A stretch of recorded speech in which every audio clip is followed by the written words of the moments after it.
hang up to decline the call or to accept, dial 5 now. If you wish to block any future calls of this nature, dial 7 now. To decline... Yeah, hi. Hey, David. Been talking to Mr. Pastor Broden there. Good. Yeah. Was it a fruitful conversation? Well, I'm answering his questions, and I think he's in shock right now. Yeah, I mean, your story's it's not unbelievable to me because I see so much corruption in the criminal justice system, and I know how bad people can get on that stand and lie. And I understand that the Bible says men's hearts are wicked, so when I hear your story, I just think it's another example of what they're doing to other patriots across this country. But for people who are not up close and personal and don't experience it firsthand, it's unbelievable, right? It's unbelievable that the judge would allow this to happen, that he wouldn't introduce your passport. It's unbelievable that a freaking child molester got up and was allowed to testify against you with a freaking Purple Heart. I mean, it makes me mad and angry. I wish that, but it's just insanity, man. Yeah, it's pretty bad. Yeah. Anyway, he says he has the email address for the man he met in the White House. Good. And he says he can send letter to him. And he says that I need to work with you and come up with some little message. I could try to write some. He gave him the thumb drive, though, that you gave him. I'm not sure what was on your thumb drive. Yeah, that thumb drive had your father's book. It had my phone number. It had the website. It had, articles about you. It was all focused on you. Everything was about you and how he could learn more information. So it had all your websites, davidhinkson.info, Year of Jubilee /Hinkson. It had your, like I said, your father's book, articles about you. So it had my phone number, my email address, if he wants to contact me for more information. So it wasn't overly complicated. It was a very straightforward thumb drive. So he wouldn't get. He was asking me, he was asking me things like, what law can we use to help you? And I tried to explain the Demaya situation to him. We are in a position here where I was telling him that they rule wrong against us every step of the way. But what we need to do if we're going to send a letter to the White House, I would think is, his letter that he could send right to them, you know what I mean, where they're actually going to read it, is maybe list the things of... This call is from a federal prison. Keep it down to its most simplistic form, like, man came, lied, said he was Rambo and was not even in the service. Alibi evidence not allowed. Won his direct appeal. Now it's been canceled.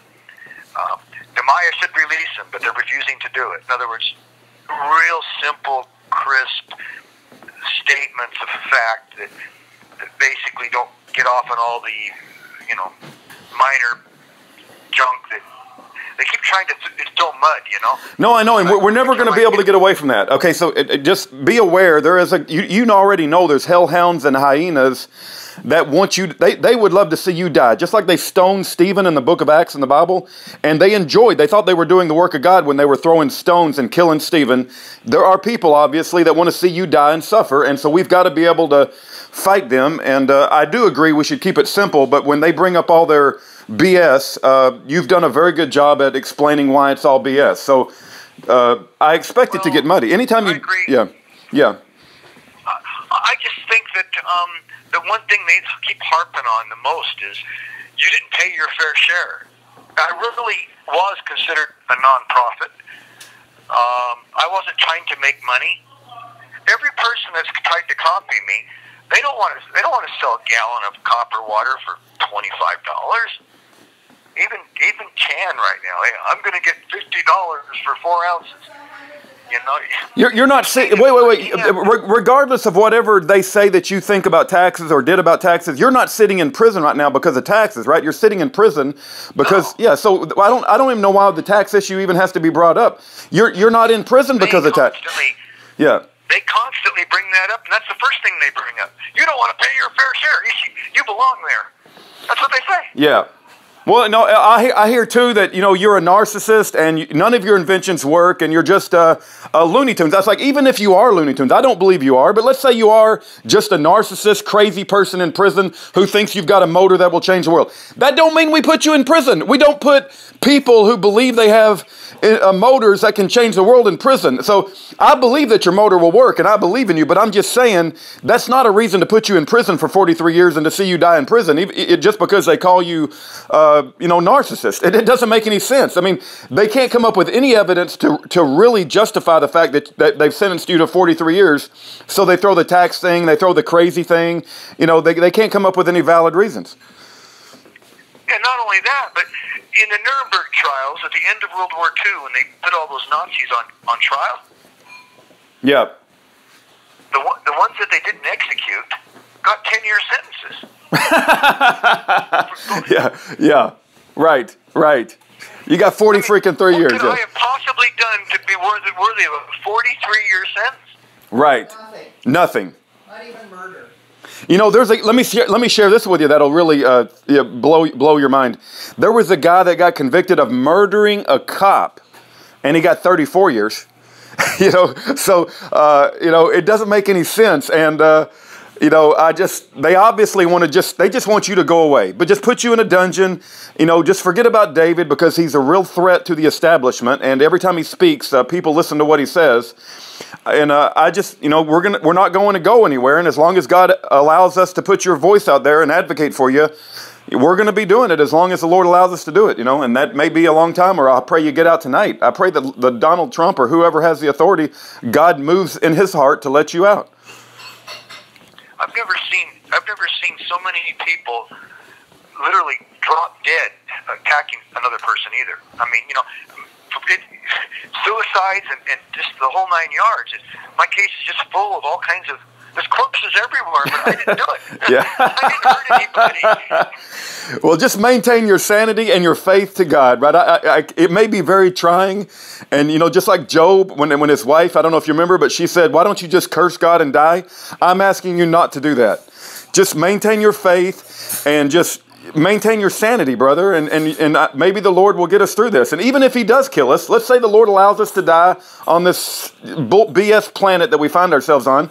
Well, so what? You know, we tried our best while we were here, and we were still faithful to God even unto death. But I pray that he lets you out, and that you can make your motor and make your copper water. And can you call Pigeonly and have, because they're not going to charge you anymore, put Broden's number on there? That number.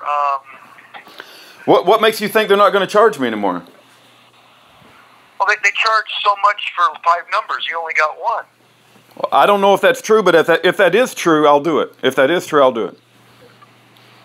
Because I can't get Guy to move very fast, and I think Mr. Broden wants to talk to me about every other day, and I just there's no way to do it. Well, he's a good contact. He's a powerful prayer warrior, and he has connections, and I respect his courage.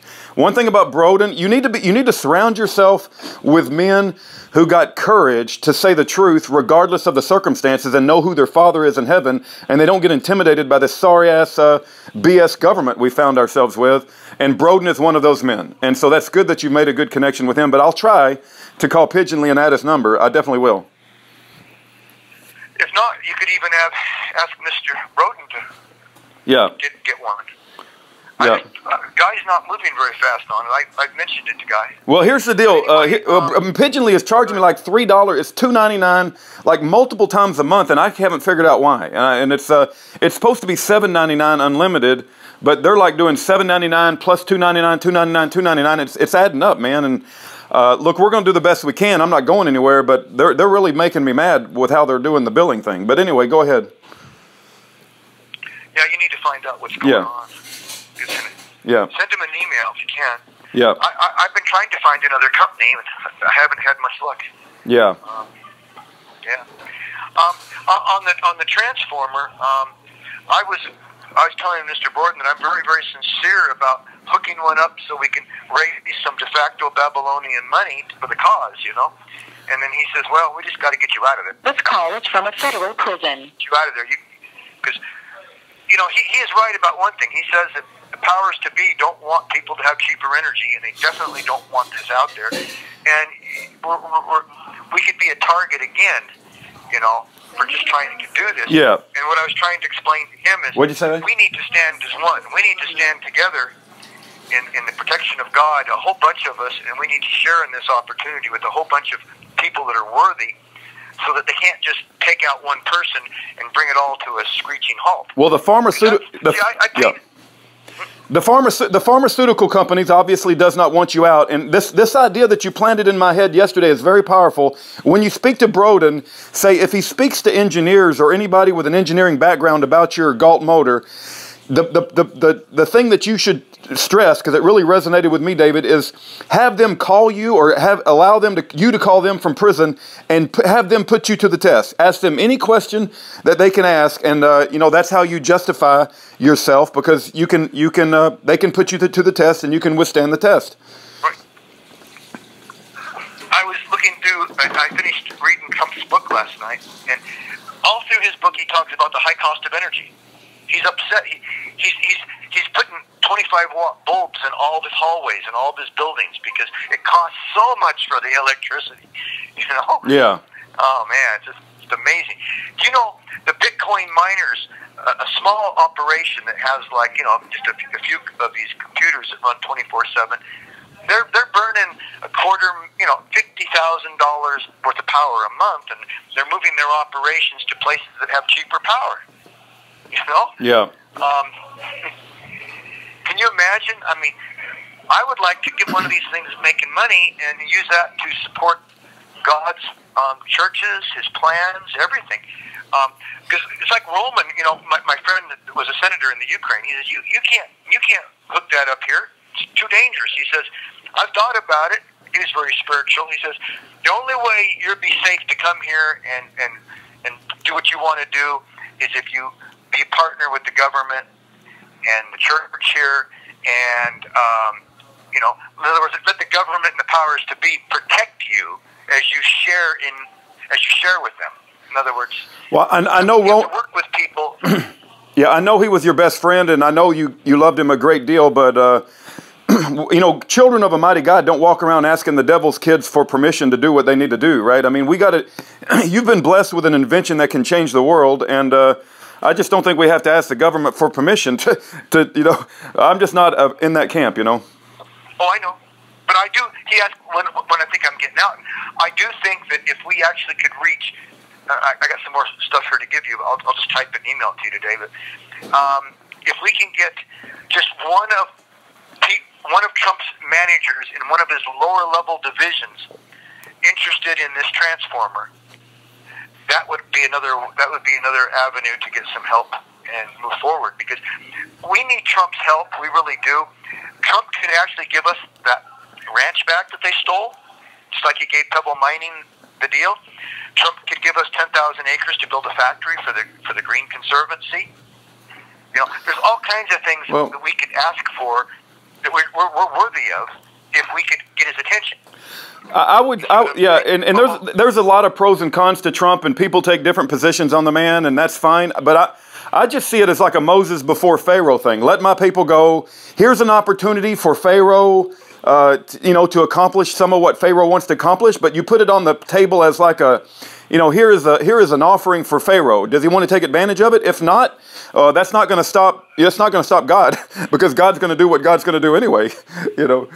But I pray that Trump does pay attention to your case and move in a way to set you free.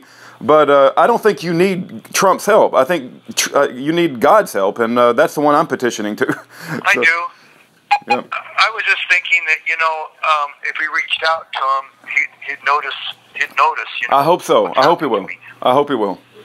And we do. We are reaching out to him. You got my permission to go ahead and try to reach an executive office and talk to somebody in charge of paying the utility bills. That's all. Yeah. No. When I get a chance, I'm going to make phone calls and I'll report back to you how the conversation went. I'll let you know exactly how it went. You gave me some good ideas. I love the idea about testing you. If you don't believe him, call him up or let him call you and test him. I love that. Okay. I'll try to write an outline for Broden's email too. Okay, I'll call Pigeon Lee and ask him about the 5-number thing, but that's not my understanding, but I'll let you know and we'll figure something out. Well, if you get it done, let Guy know. I will. Okay. All right. We love you, David. Okay. I love you. Bye-bye. Okay, bye.